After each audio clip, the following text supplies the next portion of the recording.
Shouldn't tell anybody. I blame Caster Lash, man. He let me down. We landed there. He got the sword. I didn't. He left me. He left me out dry. It's all right. We got some VRs after that. So that could be a preface of something here. Go down to Kinetic Blade. You come back. You try again. Maybe you get a VR. Cashy's by himself. But he's fighting back in 1v1 versus Teeny, who's not afraid to go for the mantle and finish that one off. Well played shot with Havoc, and then quickly switch on over to Twin Mag to finish that one up. Not too many teams nearby, which means he's going to get his teammate back in no time. I do want to unfortunately say that I did notice that Twy and Jalen's went down in the feed, so I'm sure Mini Man is somewhere crying right now. Yeah. Box. Oh, I did not mean back, to save for himself entry. Well. Do I have to do a customs now? You're going to see how he's really able to defend himself. A huge sneak attack. Gets the first knock on the Flopper fan. Back to back at that. Now that is one hard-earned fight. Ooh, what do we have there? Look. Right, Slappy Shores. It was a bit quieter last time we were here at Slappy Shores. This time round, Vika and Kylie, they're the ones being forced to the north side, while Further Science Naji on the south, a bit of a role reverse. Interesting to see them just kind of poking for more shots. Anything when it comes to Storm Surge, very, very early on. First circle, kind of center for everybody else. Very slight southern pull to it. Got to imagine this one is going to continue to go south, and hopefully a lot of these teams done their homework, trying to plan ahead when it comes to where these zones are going to pull, but from one 1v2 to another. Definitely has his work cut out for him. He's hot on the run. He's trying to go for those launch pads to try to get out. He's going to go ahead and hit it, but the shields are just getting drained. And there goes Altinzi and Howley going to finish that one off. That's only one elimination, though, and not a ton of Storm Surge. Yeah, they'll need to do a lot more than just that. They want to continue along with this game for Kaizen and Vox. Over here at the Brutal Bastion, of course, the winners of that first game. Doing it in impressive fashion with Vox. Really strutting their stuff around that lobby. Of course, winning their heat off towards the end. But now, switching pace for them as they hop into a fight here at Bastion. They want to control this POI. They want to control the volts that comes with it. And you've got to get rid of all your competition here to do that successfully. They really just pushed this team that had already a tower built with no fear, almost as if there's no consequences, but it has to show the confidence kind of oozing over from game one here into game two. High card's gonna spawn. Nobody has to go for it right out of the gate. You can't get distracted. Kaizen and Vox are doing a good job of forcing their players and opponents down to the low ground. It's just a swap in position. They just wanted the card first, saying, hey, if you guys want this, they're gonna have to go through us. We're the new Vault boss. Yeah, these guys are gonna have just the best possible loot. Like, everything's gonna be absolutely perfect for them. Their POI is also the gold POI this game, right? So they're gonna have those sort of drones flying about that they can take shots at, pick up even more loot if they want to, if they're feeling greedy and whatnot. Be the first team to immediately run over.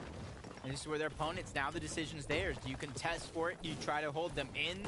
Do you disengage, maybe return later on in the game and try to get the scraps that's left behind? Who knows, but only time will tell as Queasy, Veno, kind of very, very usual business for them over towards Kinjitsu Crossing. Not too many teams contesting them, so they have to look outward for their search. I think the scary thing about that team is that that's a game that you probably say isn't one of their best in the sense of, you know, one of them is down. It's relying on the other to solo clutch, and yet they still did so well, right? Sitting in the top 5 after that one. So it's a very, very consistent team that will find their way high up on the standings regardless of the circumstances, it seems. This is where you got to be careful, though. We've seen this one too many times. Link and PKR trying to learn from that last game. Same could be said for Shadow and Nyrox, who takes a big tag, but that's just going to be a trade, shield for shield. Link just living with just a sliver of HP as Shadow and Nyrox doing a good job of firing off those shots simultaneously, trying to build a bigger punch and more damage to be dealt. They finally get into the box and take down one. leaving PKR by himself. He was one of the original players that was weak and with very little chance. He's getting pushed further and further with his back up against the wall, and Shadow is just relentless, not letting him out of his sight. But there goes the first defensive shot and a massive one from PKR into survival. And there's another team coming in. It's Rovis and Raxi. Uh-oh. They're looking to third party. This is one of those situations, though, for PKR surviving here. The third party, distract that duo. That way he can have a safer rotation or an easier time to disengage on out. Yeah, that third party, though, does leave them. Shadox and Nyrox did a good job. Can they continue that good work? What do we have here? Bad Sniper and DKS over at Shattered Slabs in the midst of a fight, and Bad Sniper doing the business. 2 elims for his troubles, and now they will be able to loot up this vault. That's a huge win for them. Getting all the scrap, getting all the loot. The gold is so important for them as well. It's going to allow them to re-roll and get their perfect chance, I should say, at augments. The choice is definitely going to be theirs, though. And this is where you can kind of see they also have that choice. Do you split the gold, or do you leave it onto one person? Yeah, but the one thing that I think will definitely be something to keep an eye on, right? The longer they stay in that storm, the more ticks they take. Oh, good point. The less room they have to work with when it comes to a heal-off and storm sickness. So we'll need to get their loot and gold as quickly as possible and get out of there. Zone again pulling towards this sort of southern area. That will definitely benefit the likes of Queasy and Vino, who obviously learned that Kinjutsu. For Mappy and Apex, Mappy, they didn't have the worst of games last time around. It's good to see them back here. For Apex, Mappy, he sort of had a rough period in time. Things didn't quite work out for him playing with Mr. Savage last season. And now playing with Mappy, who's an incredibly talented player. This duo, if they can get things working, get things clicking, they certainly could be a force within EU. Just Perch, Default, and Kerbov. That's my cash. That's my loot. Even though it wasn't the legendary edition, like we're seeing here, where Mr. Savage and Fadil can kind of bolster their loadout, it's definitely worth fighting for. You get the heals, which you've seen so many teams utilize to the very last moment. Mr. Savage just beam after beam, and he has the ability to trade those shots, because you can see him immediately turning around and using those shields that he just got. Yeah, and that's exactly what you'll see teams do when they have those spare heals, right? They just want to be overzealous, right? Be over-ambitious in the way they peak, right? I think back in the day, you look at Fortnite historically, you see the very infamous T2 peaks, right? Where you sort of crouch, you know, you peek up, hit your shot, crouch down.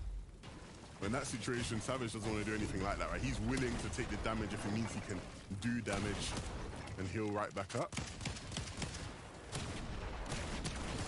Swizzy and Shimoki, though, kind of talking about them. They were first place on the day yesterday. Continuing that over towards today as well. Winners from last week, right? Winners from last week. That's what yesterday, last week. Time flies when you're having fun. We didn't even play yesterday. They did, of course. But you can see they're having a much different approach to this game. Before, it was all heal off. It was all outlast everybody else. Now that they realize with the zone changing, that loot, the resources, everything is worth fighting for, at least a little bit more. And there's still 2.5 teams here. I should say 1.5. Curb, Default, one of the first teams that even got pushed over here as Default escaped the fight early on. That might have been a blessing in disguise, because imagine Curb here by himself in this situation.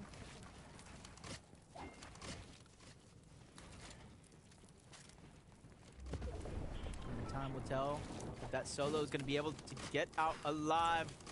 I know I see him on the other side. Swizzy must have some sort of knowledge that he's there as they kind of shoot at the same time. Disintegrate the cover. Shot's going to go through. As Swizzy peeking through 2 different teams. He has his eyes set on 2 different targets, able to really multitask to defend his position here, defend all this loot. But in about a minute, Zone's going to begin to force these players in. And with Swizzy and Shimoki and the clear win condition that they used last week, they might try to disengage to not take any ticks from Storm, so that way they can use all that for the heal off in the end. Yeah, and that was probably the most impressive thing about them, how they were just always a threat and always a force in those heal off situations. They won 3 of those games last time rounds. Cammy and Seti though on our screens. Last time we saw Cammy was down and Seti was the only one up. This time round, both of them together. When it comes to some of the things going on around the map and some of the loot that we see teams picking up, we have Taco here to update us on what Queasy and Veno have been doing. That's right, Levin. And with Heloff seemingly being the main point narrative so far here in week number 2, you've got Veno and Queasy doing the best job possible, building right on top of one of these caches, making sure that they can protect all of these resources, all of the loot as much as possible, because they know if they're trying to work their way into Mega City with it being such a hotspot POI, they've got to make sure that they're prepared. Thank you, Taco. Kind of showing us the whole spectrum of what we're really seeing here when it comes to those caches is players are willing to fight for them, put it all on the line. Some, like Queasy and Veno, it's uncontested.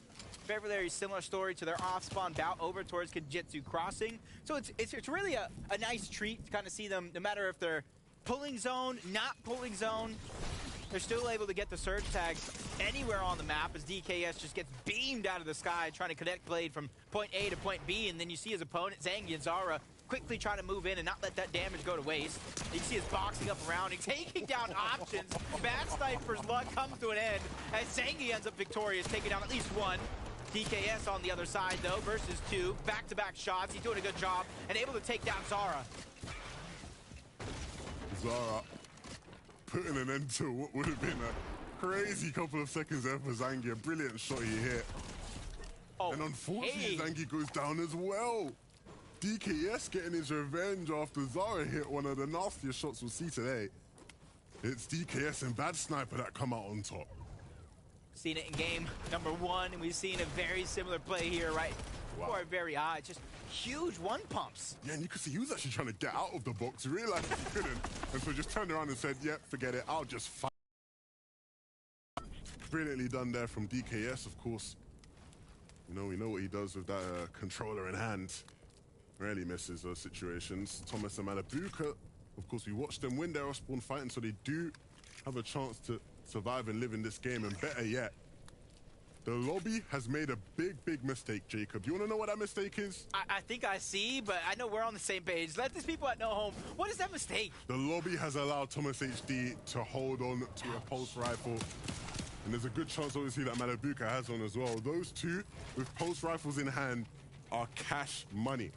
A get-in-the-box free card. Especially in hands like Thomas, that knows they can turn on that aggression. And a drop of a dime as Trulex and Chicho landing some great shots from the distance, but they both have their respective skyscrapers built towards Mega City. Oh, this is going to be a cheesy play right here.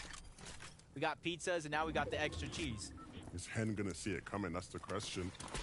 They are just going to camp on this cone, anticipating them to walk right through. But Hen and Paco, they're not quite moving yet. They are just taking shots from above, and so Thomas looking eagerly like, where are these guys? Like, why are they not coming yet? Like, what are these kids doing? But no, they're not going to move. They're not going to walk into their trappers, so they will just have to take shots from afar. But that favors them as well. These guys do big damage. Paco very much blocking the path, and there's another team in the zone that will give them that easy shot. And Malabuka just running right on in. Thomas saying, hold on, save some for me. You can't do that. You can't just give him the pulse rifle to one of the most accurate players in Fortnite history, earning that title throughout any weapon he puts in his hand. And now you got the ODM causing destruction. Thomas there to clean it all up. 77. First shot not the hardest, so he's going to have to deal even more damage. But there goes Malabuka to finish that one off. No chance as they continue to fight deep into the storm. They didn't even really need that elimination as they're already sitting over 800 above the damage threshold. It was just bonus. It was just that much extra. Savage in the deal. Look at that. Nicely done. They take out Hen. Paco got taken out as well. So brilliant find for these guys. Mr. Savage obviously played with Hen as well not too long ago. So a bit of revenge there for him for old time's sake. This zone, I feel bad for anybody that is not near this zone right now because you got a whole lake of water separating everybody with the farthest pool to any sense of that edge of zone. So if you don't have mobility, Heck, if you don't even have those 3 charges of the kinetic blade, it's not going to be as easy as it seems, so you got to have something up your sleeve and ready. Yeah, the 5 teams you just saw on your screen there, those are the only 5 teams in the zone. Everybody else has to start moving there now. But you have to just get ahead, moving early. If you're one of the first teams to move across, your chances may be better.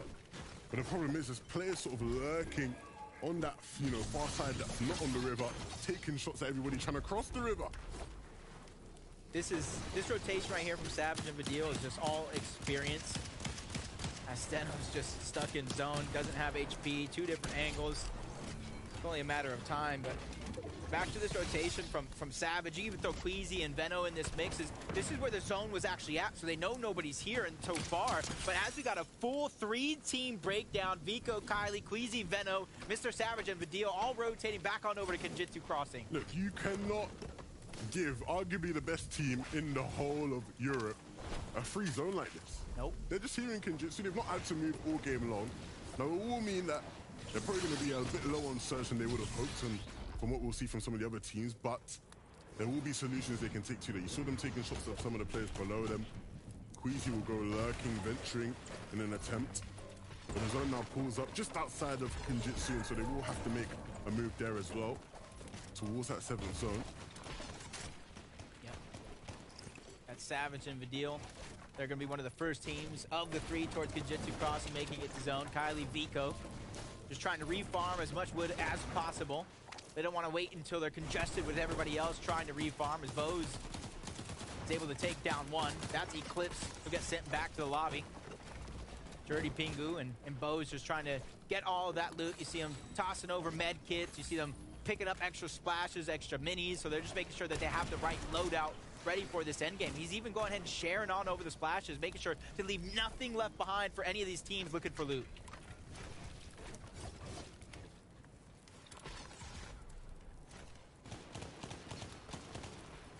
Everybody patiently waiting to make the right decision. If you're one of the players in the zone, you're patiently waiting for someone to maybe fly through the sky with their kinetic blade or ODM gear, just so you can take some shots at them. That's what Snazy will be doing right here. 32. Above the damage threshold. This is absolutely nothing at this stage in the game, which is why they're just trying to put down shots into the distance. Disrupt any sense of comfort over on the other side. Eventually something's going to be able to sneak through. Isn't much, but for Snazy and Podesai in the position that they're in is better than nothing. Thomas and Malibuca just finds Hero just on the outside of zone, trying to build himself an island, runs out of mats and opportunity as he goes down. That's their 5th elimination as a team, 5th overall for Thomas and Malibuca. And that's the interesting thing, 5 eliminations up to this point. You know there's so many more opportunities that'll naturally present itself. Yeah, look at this zone. Max distance pool. They have quite the journey to get there.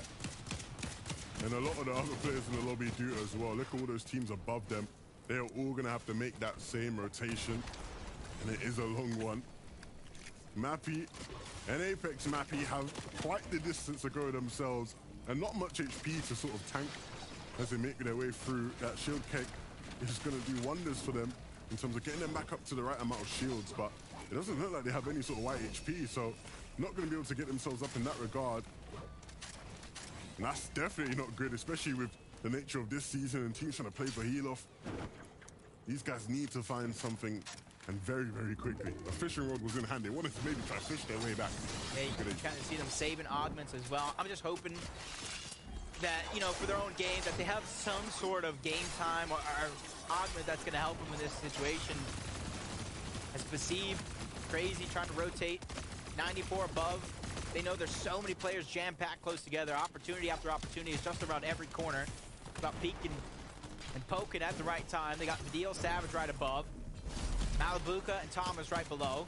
But high in the sky, Queasy and Veno. And that's what I said last game. With them in the lobby, Kylie and Vico, it's no free high ground for you. Queasy and Veno sitting in their prime position and just looking for players that they can capitalize and take advantage of. The top 2 teams coming into this game fell early, and so there is opportunity to usurp that first place slot. And so with Queasy and Veno being where they are, they will certainly look to do that. Oh my goodness. This is why we say they should not be allowed to have pulse rifles. There's even more. I thought that was it. No, they take down Coop as well. Are we watching? And another one has dropped. FNCS, we're watching the Thomas Malabuka highlight reel. Oh, man. We got to see that one again as they're just continuously terrorizing the lobby. I feel like I blinked. Moments ago, they had 5 elims. Now they have 8. Thomas leading the charge, and it's a scary sight because Malabuka, he can come online at any moment. This is the Thomas Group mixtape right now. Start to make their way to zone, where they will sit and look for even more players to find, even more players to take down. Savage and Vidil still alive. We saw earlier in that first game when Savage went down and left Vidil in a solo clutch situation. This game, if they can stay together, stay deep in this one, there'll be another threat for Helof. Threat indeed. Looming around every one of these corners for Sined and Irazumi. Gotta be careful. Storm Surge is not going to be a worry for them, so you got to have your eye on the prize. Not make any mistakes. Play as close to perfect as possible. Thomas and Malabuka being proactive, destroying builds just outside of their cover. If zone pulls that way, they're going to be ready. 1,000 above the damage threshold. Very little worries for them, unlike Vico and Kylie, who sits 16 below. Okay. A little chop comes through, but they will be able to get that together.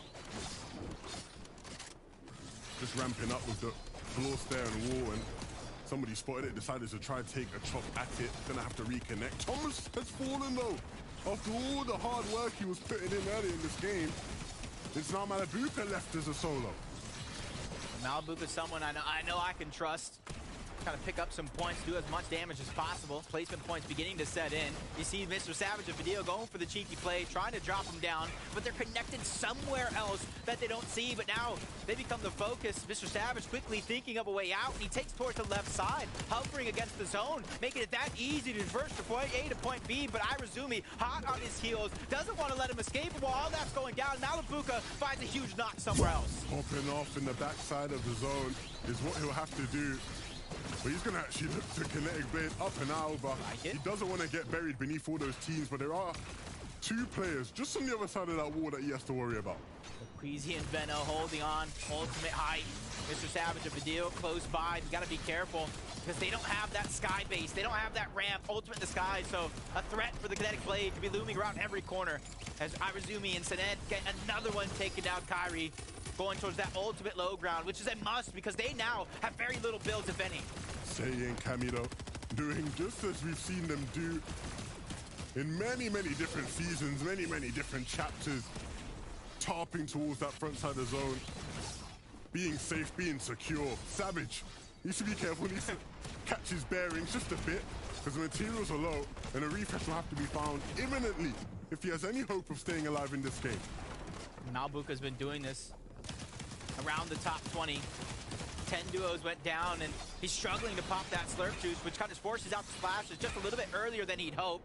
Using almost all of them. Queasy Veno, though, sitting pretty towards the high ground. They're going to try to connect blade up, stagger themselves, put themselves in a better spot. While that's going down, Malabuka's using this as an opportunity to land some cheeky damage, but he now has to stay with the zone. He's out of heals, and elimination is a must. A siphon is needed.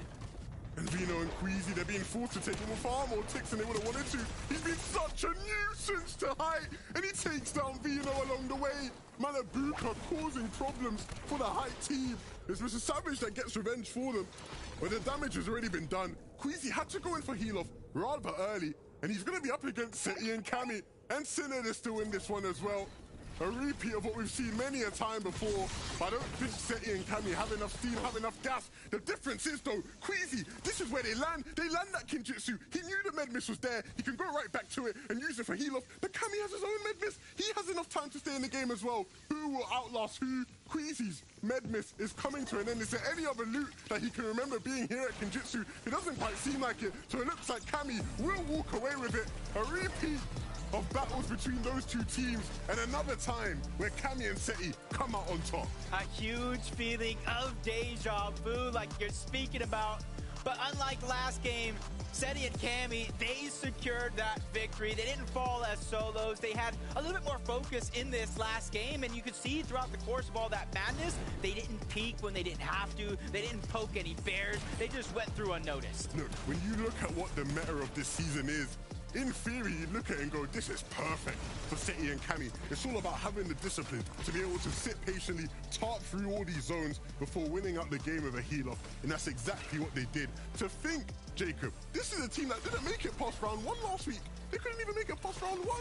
I think me and you could get past round 1. But nevertheless, they're here in week number 2. And they're winning games. They're showing us why they're one of the best teams in all of EU when they're on it. And just that last play, you saw it there in the quick highlight. Said he found a med mist on the ground. Instead of using it, he just brought it all over to Cammy, dropped it on the ground, and that was a little bit of a difference. Obviously, there was a full 6-pack of chug splashes and a pizza for him to use, but definitely teamwork making that dream work. They had all the heals in the world, and it wins them the game, but it's not the only thing that happened. We have some wonderful analysts to break it all down, so we'll send it back to Zeke. Thank you guys so much. Man, as the casters talked about, this looks a little bit of a repeat. Going down once again, Queasy, Veno up against Seti and Cammy. And you know, that's fine. Hey, look, it's just a week number 2. This isn't the Globals yet. If this was Globals, I feel like they'd be upset, but it's okay. Second place in this situation, under this context, it's fine. Yeah, a lot to break down this game. And most importantly, we have to break down. Levin just said that he can make it past the round 1 of an FNCS, so he's tall. Not sure what's he's tall. Does not help you in Fortnite. I think I am very much aware of that. I've seen his gameplay far too much. I think we're definitely aware of that. But Cammy and Seti, they are back, and I mean, this is good to see. I'm excited to see them performing in this meta in this season because, as Levin mentioned, we hadn't seen them. We didn't see them last week in the finals. Yeah. Now they're finally putting on a show for us, and I feel like this is the sort of situation, the sort of meta that will suit them. They're a very adaptive team. They know how to adapt to situations, but more importantly, they're very proactive early on in the game. They can set themselves up for success before the end game has even started. And as Jacob mentioned, they did a really good job of collecting all the heals here. Yeah, 100%. We have to keep an eye on this duo today because it is actually very, very important for them to place high on that leaderboard. Levin mentioned it, you mentioned it. Not making it past round 1 last week puts them in a bit of a tricky situation when it comes to series points. Starting off game number 2 with a victory royale, that is one way to get up to the top of the leaderboard and get some series points. And if I could just be nitpicking the duo just a tiny bit, I would just say 2 eliminations, maybe on the tad bit on the low side, but that is kind of Seti. It is defined. Exactly. Why don't we take a look at our standings together? How are things shaking out? Remember, this is just game number 2. We have 4 more ahead of us. Queasy and Veno take over that number 1 spot with 116 points. I am not surprised, but as we start to kind of make our way down, Trulex coming right in there. Yeah. 100%. And, you know, another team that kind of came into this game actually as a duo, Queasy and Veno, right? Last game we had to see Queasy clutch up, and he did such a great job of that, but we finally got to see them as a duo, and it worked out so great. Yeah, it really did. I think if they didn't have a good game here, it would have been a bit of a throw because the final zone was right in their backyard, and it's right where they know best. And ultimately, at the end, it actually did work in their favor. But this is a really good game from Queasy and Veno, and this is actually the first time we've seen these zones really have an impact. We saw a big rotation into that 7th zone, but Apex, Mathy, and Mathy himself, of course, that 8th zone rotation was so brutal for them, and Queasy just noticed that really well and was able to pick up a lot of surge, and you can see it working 1,000 above, and this play right here, Vivid, from Veno was really good. You know what's actually funny about this endgame and how it kind of worked out for Queasy and Veno? Something that we see a lot this season is that these teams are allowed to just sit all the way on the higher ground and not really have to worry about building much because they only have to build 1 layer and everything like that. But Queasy and Veno got chopped out at least 2 times that end game, and that's why they were kind of forced into a situation to use some heals and some materials, which is why you can see they were very, very low on those that game. That was one of my biggest complaints last week, right? Was why are we just allowing these duos to just freely have these sky bases, take them down, make them have to use their resources? And it works out kind of in a big way here in the game so far as we kind of look back on our standings. I mean, as we kind of start to go down, you can see Seti, Cammy up in that 5th place. They've jumped up 13 spaces to now contest top 5. Yeah, 100%. I think that I also want to point out kind of Mr. Savage and Vidal. Yeah, when we kind of check this out, right? You talked about how tough that Zone 6 was. Well, Mr. Savage and Vidal, along with Queasy and Veno, were actually one of the only teams that was in that 6th zone when it actually showed. So, you know, that game was also very, very good for them, staying in the top 4. Yeah, Malibuka and Thomas as well, a fragging duo. We saw them with those pulse rifles. Unbelievable. I think Thomas HD had 8 eliminations at one point. I was losing count by the end of this game because, of course, we saw Thomas HD doing so well throughout the mid-game and the early stage of the end game to pick up as many of those eliminations as possible. And, of course, we saw Malibuka having to clutch up yet again at the end. He did a really good job of that, but all eyes have to be on Thomas. There's actually a lot of trust in this duo. I saw actually a lot of times where Malibuka wasn't actually ADSing in with the pulse rifle, right? Which means that he was able to shoot a lot faster, apply a lot more pressure to some of these builds, and then Thomas was actually ADSing, waiting for an opening through a lot of these builds to actually get those shots to land. So that's why the eliminations are coming in. Malabuka was doing a lot. Thomas was just the one finishing those eliminations. Yeah, and if there's anyone that you want by your side, finishing off the eliminations, getting those precise shots, I think I couldn't think of many other people than Thomas HD to do just that. That is where he is in his element, in his prime. And you mentioned it actually just before we came on here, Vivid. This ramp flip from Malabuka was absolutely perfect. Kept him alive for those few seconds longer. It's a lot that actually goes into that, right? Because as you can see, he was facing one way. Obviously, when you pull those ramps out, they're facing upward. But he had to flip that around real quick, rotate it, to make sure he stayed connected. Shout out to Malabuka. There's little details matter when it comes to these FNCS lobbies. It's absolutely so wild. And of course, we can't forget the duo sitting in second place right now. It is none other than Trulex and Chicky. I mean, again, there's just a lot of these duos that are starting to kind of piece together what the meta looks like, right? They are making those adaptations. Now, once again, my question will always fall back to, can they keep up momentum, though, right? You've had 2 good games, great, but you're not the only duo adapting. The rest of the lobby is also adapting. Yeah, 100%. I think if we've seen anything so far from these first 2 games, there's 8+ players when that last zone actually closes. So you have to be ready for the heal-offs. Teams that have been consistent, got to stay consistent. Plus, Trulex, in his case, of course, these guys have been playing together for a long time. They know each other very well. That's a huge factor in those endgames. Yeah, absolutely. Well, we don't want to keep you here any longer. Game number 3 is here. It is ready to go. So let's keep the ball rolling. This is the FNCS.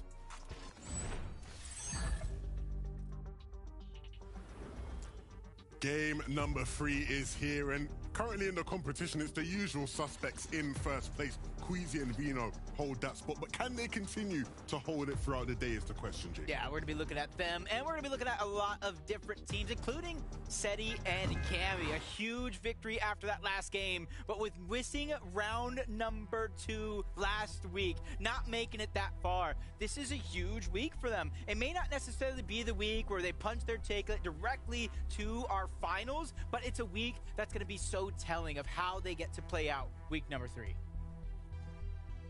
Yeah, they're not careful with how the rest of these games go. They may be forced to play in Surge Week, and of course there is plenty of spots to be up for grabbing that stage, but they don't want to be playing there. They want to be calling straight to grand finals, and a top performance here and next week will be needed if that is even a possibility. But right, again, back to the racetrack, and we have Malabuka and Thomas up against Putrick and Toos. And that catches out Malabuka, starting this fight very low and might get caught out for it. He tried to run to the slurp truck, but it was not the right play. They were waiting for him. And so that leaves the mighty Thomas HD in a 1v2.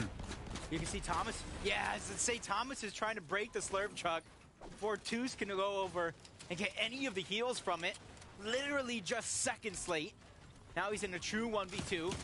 Back up against the wall. Very little loot to work with. A great shot from Putrick, picking up the combat that Malabuka left behind. Back-to-back shots at that.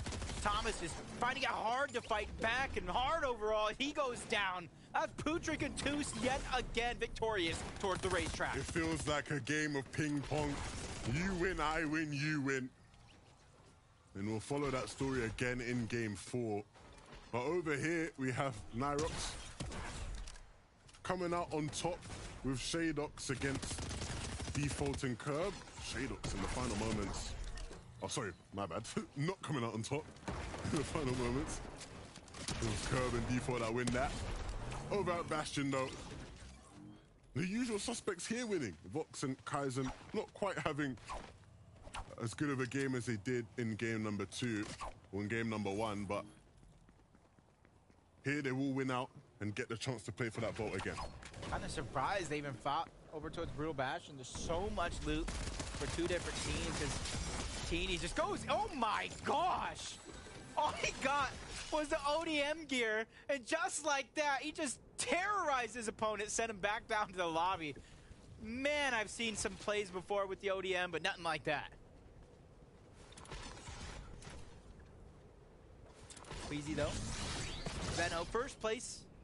so far, 116 points. We honestly see Queasy a lot of the time. We join in on him. Uncontested Korkenjutsu. He's kind of looting up. He's making sure they get every scrap that they need. And you can kind of see what Veno's doing throughout it all. He's just kind of lurking around, getting information, figure out where these duos landed and where they're going to rotate to and from. Yeah, Veno is the resident surge getter. Expect to see him playing aggressively onto teams on these extremities, trying to find opportunities to deal damage. And he's so good at that. Puts them in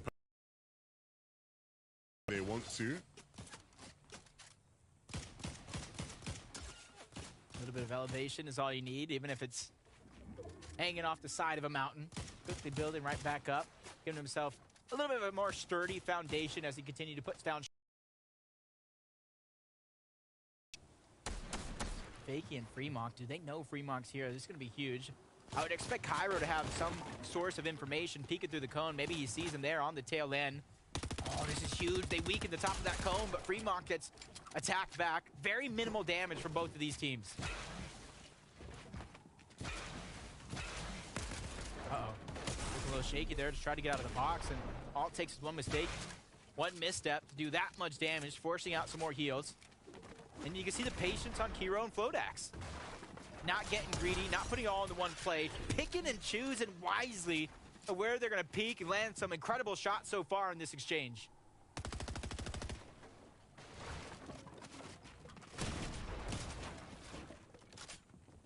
Got to give it to Fakey and Fremont, though. The damage they've taken up until this point.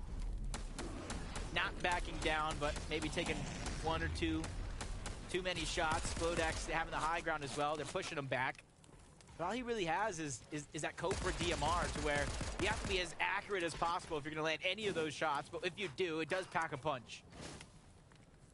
The switch of pace towards the Bastion once again, where we're going to try and acquire as much as possible. Just trying to farm up some metal before claiming the POI and getting all the loot that comes with that. See their banners now firmly in place here, like it's been many of these games prior, and now a chance for them to take down the NPCs and pick up the vault key. You see, Kaizen just, before they even attack, they just scout. Yeah, Kaizen very aware that, right, the whole lobby knows that once that zone closes and the second zone, that they're gonna have access to the vault, so making sure to scout around the POI, look for any teams maybe that were looking to get in on them and catch them out while they were taking it, but there was nobody there, so they'll just have a free vault. You gotta give it up, Cairo and Flodax, though. It looked like they were almost gonna let their opponents disengage out of that, but sometimes when you see somebody running away, it almost like showing weakness, like they're scared to fight, and that's almost like a green light for some of these other teams to continue to advance and put down that pressure. But from one vault to the other, shattered slabs over on this side, a little bit more contested, a lot of teams towards the outskirts looking to either land some shots on them trying to escape the vault, or maybe go in for the scraps that are left behind.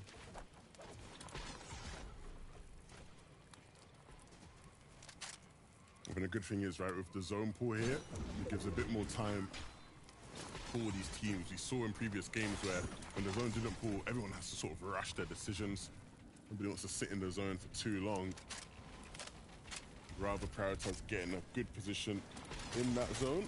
For Hydro and for Strokey, again, they're just going to be on this hill more or less every single time. This is the way that they get their surge.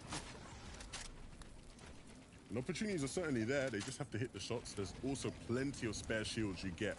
There's so much loot in this area. I think this area of the map where they land is like one of the most highly dense sort of areas of loot. So there's a lot of spare shields that they can get. Oh dear, Zangi has not a clue in the world and gets punished completely for it. Down and out. Lucian Steno were waiting in the wings, and that's going to leave Zangi and Zara in a tough position as a duo. Oh, now as a solo, right? In theory. Yeah, but luckily they're kind of like on the outskirts, away from everybody else, but the zone is going to continue to pull in that direction. As you jump on board, Trulex and Chicho got a tower in the sky, a penthouse on top of Mega City. looking at everybody, trying to figure out how many teams are leaving the zone, who's left behind. Looks like every one of those POIs for Vault usually is one of the last teams standing that possesses the key and kind of waits till that last possible moment so they can kind of go through uncontested to gather that loot. Back-to-back weeks where Jalen and Twy have qualified. Obviously spoke to Twy at the start of the day. He seemed in good spirits, but they've not had the best first 2 games. They're going to have to readjust, reform. And here you see the struggles that they're sort of having. Southfield, Frenzy Fields, lots of players in this area, lots of different teams. Yeah, with the icy slide, moving his way down, but every single different way he looks and turns, there's somebody ready to take shots at him. Yeah, always finding consistency in the first 2 rounds to get to this point. But as we kind of described, season after season, final after final, these stacked lobbies are some of the hardest to kind of battle through. And this is not the team you want to run into. Not at all. Queasy and Vino, the first place team. Unfortunately for Queasy and Vino, this might be the one fight where they aren't the fan favorites because everyone wants to see Jalen and Twy do well. This one included. But you can kind of see the patience on both of these teams. Cash is going to unlock. And that's why Jalen and Twee are just moving closer and closer. They're trying to inch themselves that much closer to loot, but Twee takes a huge shot from the defensive Queasy, not wanting to let him closer to his precious loot, and that's where you kind of see him try to maneuver around, try to take a different route altogether and how to attack the situation. Yeah, and Twy is definitely the stronger fighter within this duo, so you definitely want to see him on higher HP than what he currently is. On the other side of things, right, you get Venno and Queasy prospering for the loot. They claim the cash rather easily. And so they will have plenty to work with. And I'm sure Jalen and Twy will want to get their hands on that, but probably not going to be feasible with the way Queasy and Venno are playing. Only way they get the loot is if Queasy and Venno let them get the loot. They try to disengage, rotate out early, just kind of leave it as scraps left behind. Game time being popped early. SKV and Vacant. Sometimes you have to make it towards the end game. You got Cosmo and Jay just immediately all confidence, continue to move forward, and down goes game number 1 VR winners.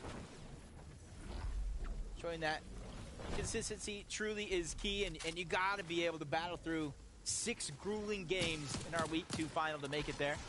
A quick reminder of how close the leaderboard actually is. 2 points separating first and second place. 30 points from 4th to 10th. But top 10 is kind of where you want to end on the day to get the maximum amount of series points for that leaderboard. Yeah, of course you will be rewarded the higher up you are. Shamoki and Swizzy, they know what it feels like to taste victory in this round. They need to get back to their form from last week if they have any chance of repeating that again. And that's always going to be possible, right? We saw how prominent they were in those heel-offs over here towards the Citadel. They played things out very, very well last week. But they are running into some problems here with Coop and Cade, making things not as simple for them as they try and make their way to zone. They are aware that there's that team beneath them that they have to be careful of, and that team's actually going to look to go up. They want to take the fight, Coop and Cade. Take note of their timing. They did it at the same time to try to make it that much harder for the 2 different targets. And Coop is one of those players we've ever seen him just make a highlight play on the day so far in a different 1v2, in a different game overall. Kind of allows Cade to feel that confidence. But you can see towards the opening, so many teams shooting some shots, trying to make it that much harder for either one of those teams to survive as Rift Island finally shows itself. The last game, we saw Thomas and Malabuka get their hands on the prize possession from this spot. And it led to them causing so much chaos in this game. Nobody was really able to brace themselves for it. This time around, though, they're not alive, they're not well. And so they won't be the ones to take it. It doesn't actually look like there's anybody really looking for it. Nope. But surely not for long, right? I don't think we've ever seen a game in any of these lobbies where nobody takes Rift Island. It's just too valuable to not have. I agree, because even if you're not actually getting the overclock pulse rifles, there's so much loot still there. Even the vault at the bottom, the heals that come out of the capture point, a lot that is left behind But we want to see where Cammy and Seti are coming from. They won that last game. How are they positioned to take this next, Taco? Look, Jacob, the analysts were already talking about it. Cammy and Seti need to come up huge here in week number 2, so controlling Frenzy Fields seems to be their priority because they managed to take the POI with the capture point, but now for Cammy, he builds up, but he gets right back into all of the chaos. He actually attracts a lot of attention from a bunch of these other teams hanging out in Frenzy Fields, eats some shots, and resorts to just falling back over to Seti, but it's clear they're trying to be proactive. They're trying to create some placement points for the leaderboard. Seeing a huge change up to their game. A team that's kind of known for passive gameplay throughout the first couple of zones, but they know how to drop it and switch it up at the drop of a dime. We're going to be looking to see if they can solidify a top finish on the day, because they're one of the teams without making last week's weekly final. They're going to need a huge placement here in order to go into week 3 with some sense of stability when it comes to that leaderboard. Otherwise, they're going to need a top finish in week 3 if they don't get one here. And even if they're not able to get one here, a top finish would only really get them a chance to beat Sergi, right? This is a duo that wants to be qualifying straight for the grand final. Especially since Sergi can be so volatile. Yeah, some of these teams win a game, get on the leaderboard. Sometimes their focus is so split on both of those win conditions, you forget to focus on one to be exact. So it's not a position, even if you're an FNCS Invitational champion, you want to find yourself in. There you go. Finally. Finally Still someone. uncontested in zone. Yeah? It's free? Not even the rifts at the bottom are being fought for. I bet you wish you were in this lobby right now, right? I feel like this is one maybe I can get top 25. I can get some placement points. Wishful thinking from Jacob here. Well, Miniminer was roasting us saying we couldn't call through round 1. He's probably right, but you didn't have to say it. I believe in myself. I believe in you. I believe in us, and I believe in Mr. Savage and the deal. Fan favorites in this lobby. And it's also impressive, just again, the consistency that we saw from them last week. Continuing today. Cammy, though, putting in that work until he was taken down. And Seti also went down moments before him. And so the winners of that game, Tackle came in and updated us on what they were trying to do in terms of trying to find control over towards Frenzy. Unfortunately, they're just going to have to control themselves in the lobby and wait for the next game. This is not going to be the one for them. And that's not what they needed at all. You were talking about it, Jacob. They have to have an absolutely amazing day today if they have any hope for automatically qualifying for the grand finals. They did so good, moving up 13 places after they got that VR. Where they fall after this one is going to be real telling for the second half of the day, how they have to play. So they might have forced their hand, but maybe not. As Perceive and Crazy just trying to put shots off into the distance. They know another team is nearby, but they're 800 above the damage threshold. Simply need to stay alive, and that's why you see the quick disengage, but almost in 2 different directions before everything gets recorrected. Right back on course, and what a beautiful play to kind of recorrect that one, because now they're that much closer to his zone, if not already in it. Yeah, and Perceive and Crazy are a very fun team to watch. We know how passionate they are, but unfortunately, when you're up against Bad Sniper and DKS, it's always going to be a hard fight, especially with how down below these guys are on Surge. They're going to be desperate, they're going to be eager. It's up to Perceive and Crazy to keep their cool, keep their nerve, and not allow them to play at the pace of DKS and Bad Sniper. Let these guys walk into your hands, walk into your crosshairs, and take them out at their weakest moment. Not let their shields get drained, though, even if Storm Surge is playing so much of a role here, because as soon as Perceive and Crazy hear that those shields get cracked, that's going to be a huge telling point of where they're at in this fight. And probably a huge turn of pace going from defensive to offensive, especially knowing they're 800 above the damage threshold.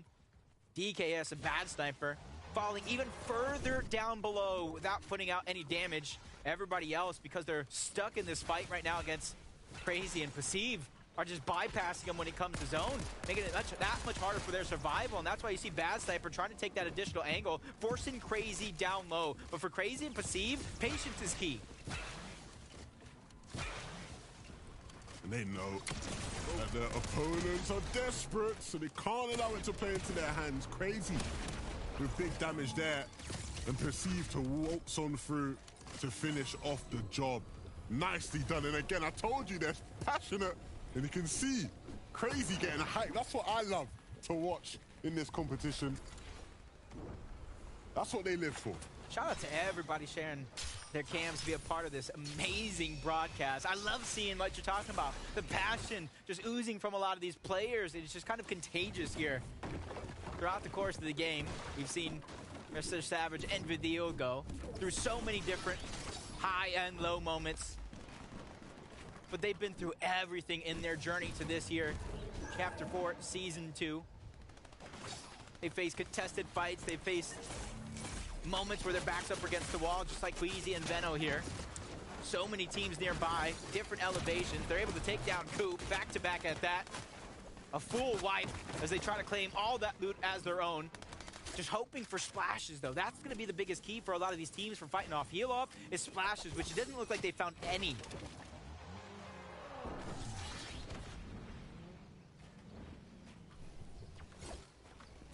In a situation here, Sined and Irazumi, where they're going to have to make a bit of a move on to get to zone, but you can see around them there's a bunch of different teams.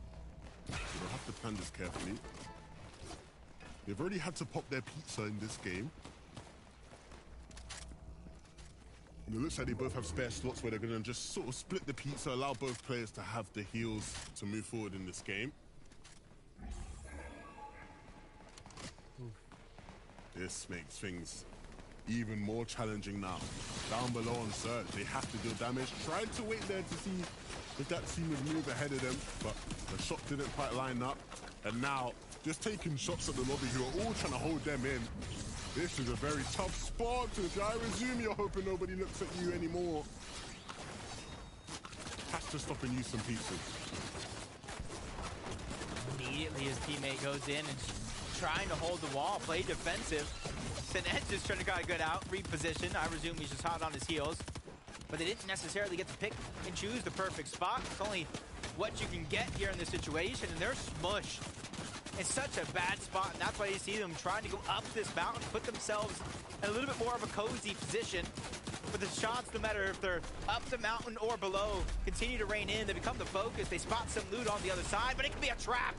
Irazumi just takes a huge shot, and now they're suffering the consequence of Storm Surge as well. Sined is down, back up against the wall, can only take one more tick. Pizza's gonna be found, but can he just take a bite? No, he just doesn't get the chance. Surrounded by the whole lobby, but no damage opportunities to be had.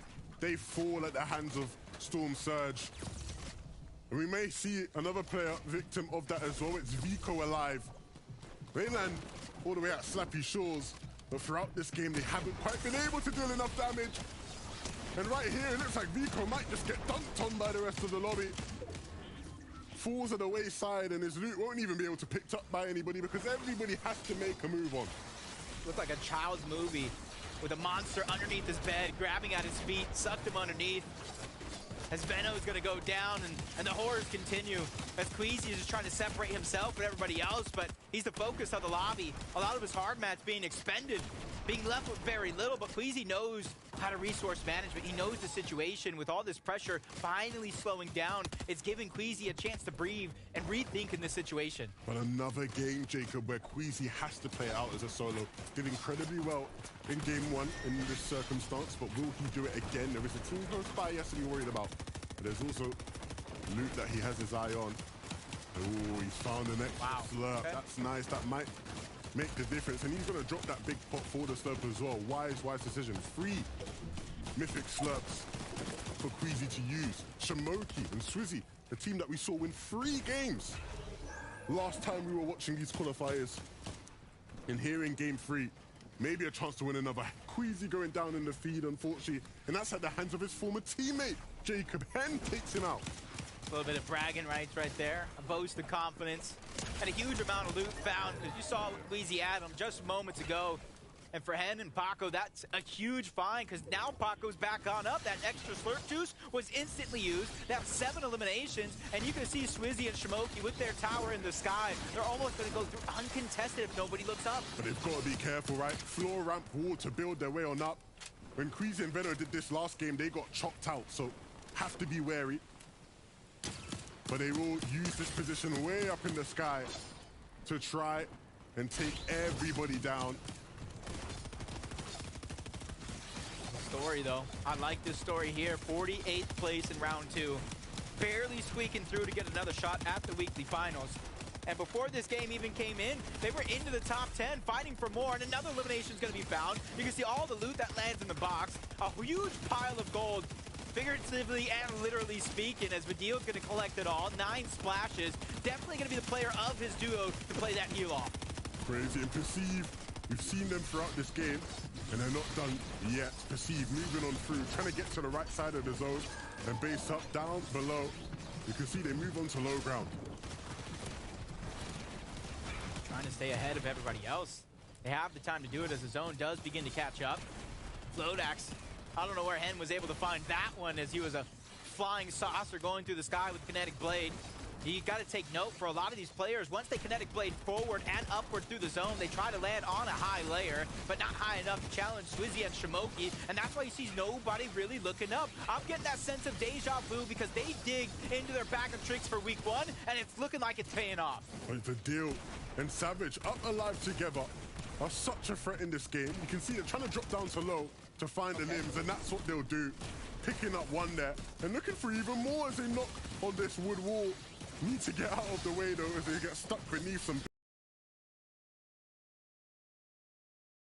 Still catching up to Savage. A lot of damage going to be taken by the Storm though. Hen and Paco, ever since they got that elimination onto Queasy, it's been smooth sailing, but I might have cursed them. They both get beamed out of the sky. Paco just has a sliver of HP. Hen looking a little bit more safe, but both of them, that slurp juice is being popped out a ton earlier than they would have hoped. To compete with the heal-off gods in this lobby, but it will be enough to keep him in this game as other players start to fall. Savage and Vidil, they've spotted someone in the zone they want to take out, but they may have to be careful with the players in the storm, in the zone, in the layers above them, pushing their way through. Vidil takes down Hen, and they're going to keep on looking for a limbs now. That was a huge find at the perfect moment. Trying to get a little bit of a refresh, but Crazy has nothing. Shambles, no maps.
All right, everyone go over to Nick Plasma's chat. Everyone go. We got to go support the man. Go spam his chat with Heady Raid. Let's go. I'm going to shut down the stream. Make sure you guys go check out Nick Plasma's stream. Looks like he's AFK right now, but he needs some support. I do want to give a huge shout out to AI Elijah for getting me the Waddle Away gift. Thank you so much, AI Elijah. Oh, what? Night Cuz got me a gift too. What's going on, Night Cuz? Oh, yeah, I forgot. Yeah. They told me last night. I got this. It's been playing. These are a little bit late. Yeah, everyone go check out Nick's stream. Xeon, I did put up a recent short. That's what they're talking about.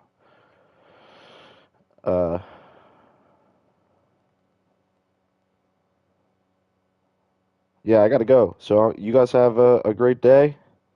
And let's get it. Catch you next time. Peace. Yeah, my most recent short, Xeon, was a highlight reel of last night. It was pretty good. Alright, guys, have a great day. Go raid Nick's stream. I'm going to shut it down. Peace.